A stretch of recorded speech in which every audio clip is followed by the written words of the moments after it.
ti to tu poddáva celé. Tak dobre to tu je, ne?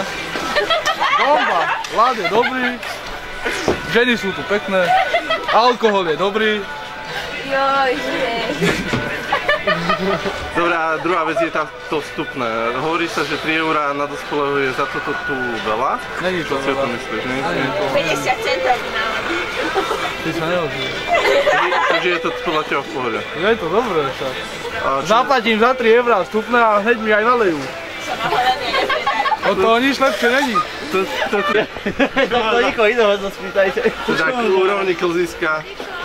Zatiaľ sa k tomu neviem vyjadriť, lebo ešte som sa len začal korčulovať, takže... Ale mám tupe korčule, takže úroveň korčule je doslova švetelko. A čo sa týka teda toho vstupného, zdá sa vám 3 € veľa? Je to veľa, ale dá sa s tým žiť. Hlavne keď není pani v budke.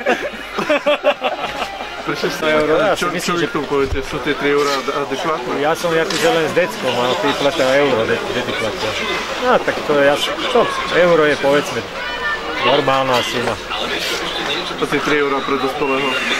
Je to dosť, no ale ja sa nechodím korčúvať, tak neviem to povedať.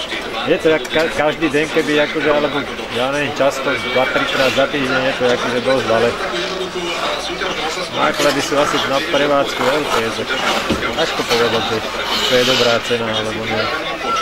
Ani to, keď to porovnáme povedzme s plavárnami, tak aj na plavárni sa mi zdá, že na Dusle je taká suma. Tak, Ale po 2 €. Aspoň pre... už som bol, neviem, už som tam dlho nebol, ale není to také dramatické asi. Ja si myslím. Povedz mi, čo si myslíš o klzisku? Však je to dobré, samé motačky sú tu. No. Že to vstupné ti príde adekvátne.